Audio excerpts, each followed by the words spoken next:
Welcome to the accountancy class.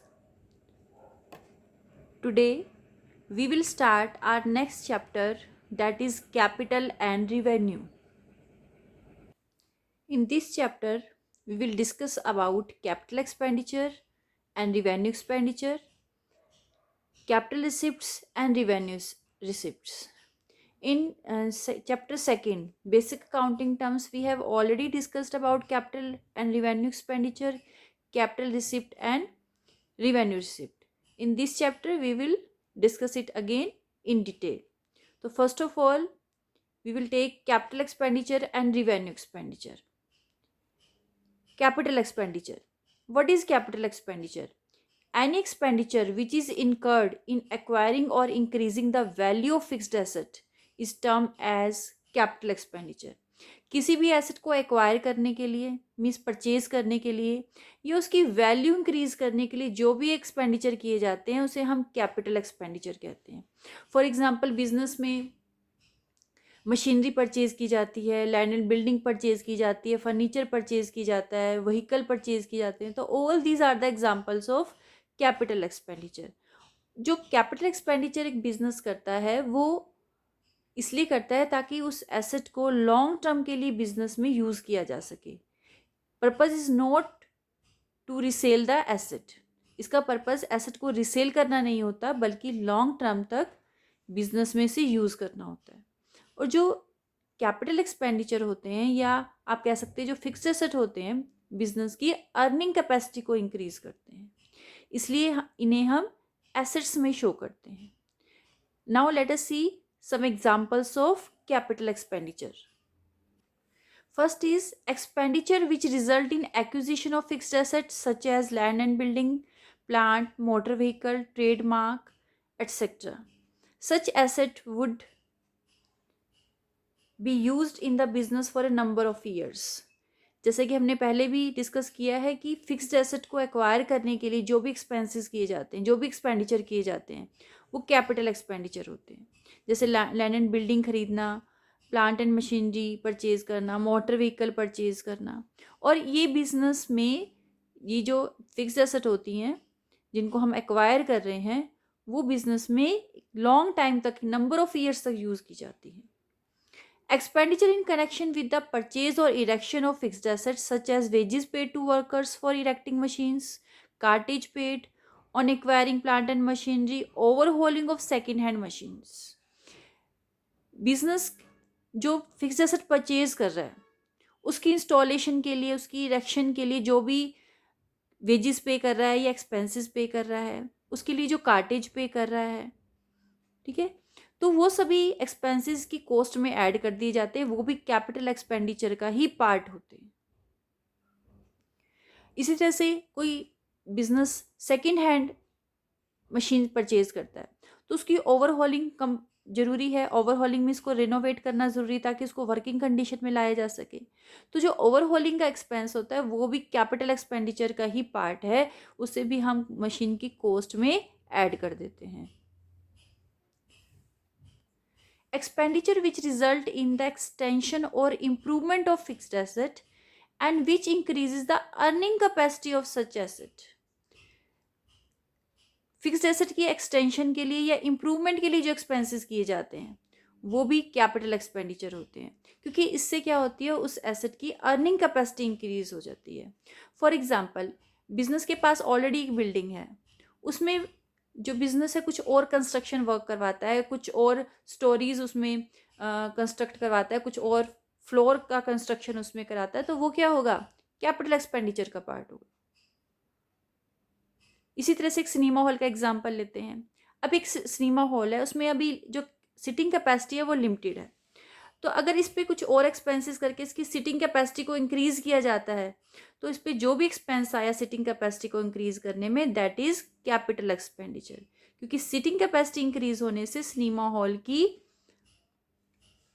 जो earning है वो भी क्या होगी, अर्निंग कैपेसिटी भी इंक्रीज होगी. Let us take one more example. एक सिनेमा हॉल है जिसमें पहले एयर कंडीशनर नहीं लगा हुआ था, अब हम उसको एयर कंडीशनर उसमें इंस्टॉल करा देते हैं, एयर कंडीशनर लगवा देते हैं, तो इससे क्या होगा, इससे भी सिनेमा हॉल की क्या होगी, अर्निंग कैपेसिटी इंक्रीज होगी क्योंकि ज़्यादा लोग आएंगे उस सिनेमा हॉल में, ठीक है।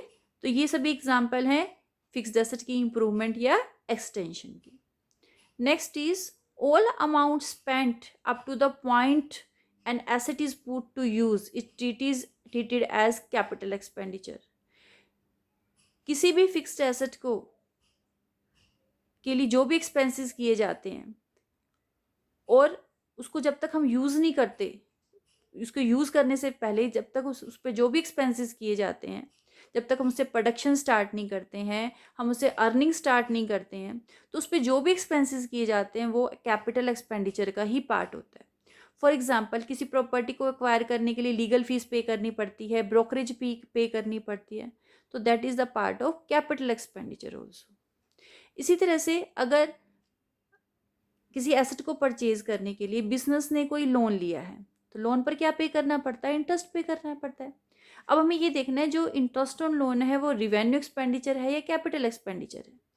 जो इंटरेस्ट ऑन लोन होता है वो कैपिटल एक्सपेंडिचर है कब तक, जब तक जो एसेट है is not put to use, जब तक उस एसेट को हम क्या नहीं करते, यूज़ करना स्टार्ट नहीं करते, उससे प्रोडक्शन स्टार्ट नहीं करते या उससे हम अर्निंग स्टार्ट नहीं कर लेते, तब तक वो क्या है, बिजनेस के लिए कैपिटल एक्सपेंडिचर है। और उसके बाद जब asset is put to use, after that it will be treated as revenue expenditure. उसके बाद इसे as a revenue expenditure treat किया जाएगा। Expenditure incurred for establishing the business, business को एस्टैब्लिश करने के लिए जो एक्सपेंसेस किए जाते हैं that is also the part of capital expenditure. For example business को एस्टैब्लिश करने के लिए कुछ पेटेंट परचेज किए जाते हैं, पेटेंट किए जाते हैं, प्रिलिमिनरी एक्सपेंसेस किए जाते हैं। प्रिलिमिनरी एक्सपेंसेस वो होते हैं जो बिजनेस को एस्टैब्लिश करने में एक्सपेंसेस करने पड़ते हैं। गुडविल परचेज करते हैं, ठीक है, तो that is all capital expenditure. ये सभी कैपिटल एक्सपेंडिचर के ही एग्जाम्पल है। Next is interest on capital up to the point production is ready to commence और during the period of the formation of the company. अब interest on capital, business क्या करता है, कैपिटल पर interest पे करता है। तो जो इंटरेस्ट पे कर रहा है कैपिटल वो क्या है, कैपिटल एक्सपेंडिचर है या रिवेन्यू एक्सपेंडिचर है। तो पॉइंट ऑफ प्रोडक्शन तक जब तक कि वो रेडी टू कमेंस नहीं हो जाता बिजनेस, जो उसका फॉर्मेशन का पीरियड चल रहा है, तब तक वो क्या रहेगा, interest on capital, that is capital expenditure. After that it will be treated as revenue expenditure. Last example is expenditure incurred on the purchase of second hand asset and putting such asset into working condition. अगर business क्या करता है, कोई second hand machinery purchase करता है, second hand asset purchase करता है और उसको वर्किंग कंडीशन लाने के लिए कुछ एक्सपेंडिचर करता है, तो that is also part of capital expenditure. तो वो भी कैपिटल एक्सपेंडिचर का ही पार्ट है और इसे हम उस जो फिक्स्ड एसेट है उसकी कॉस्ट में ऐड कर देंगे। तो all these are the examples of capital expenditure. So after discussing all the examples of capital expenditure, we can say what are capital expenditure? Capital expenditure are those expenditure which is incurred in acquiring the fixed asset, increasing the value of fixed asset, extension or improvement of fixed asset, or bringing the fixed asset into working condition. तो fixed asset को purchase करने के लिए, इसकी value को increase करने के लिए, इसमें इम्प्रूवमेंट करने के लिए, इसकी एक्सटेंशन के लिए या इसको वर्किंग कंडीशन में लाने के लिए जो भी एक्सपेंसेस किए जाते हैं that are called capital expenditure. और कैपिटल एक्सपेंडिचर से बिजनेस की अर्निंग कैपेसिटी इंक्रीज होती है, जिससे बिजनेस को लॉन्ग टाइम तक बेनिफिट मिलता है, क्योंकि जो कैपिटल एक्सपेंडिचर होते हैं वो लॉन्ग टर्म के लिए किए जाते हैं, लॉन्ग टर्म तक बेनिफिट यील्ड करने के लिए किए जाते हैं। इसका पर्पस रीसेल करना नहीं होता एसेट को, बल्कि लॉन्ग टर्म तक बिजनेस में से यूज़ करके बिजनेस की अर्निंग कैपेसिटी को इंक्रीज करना है और बेनिफिट लेना है। तो this is all about capital expenditure.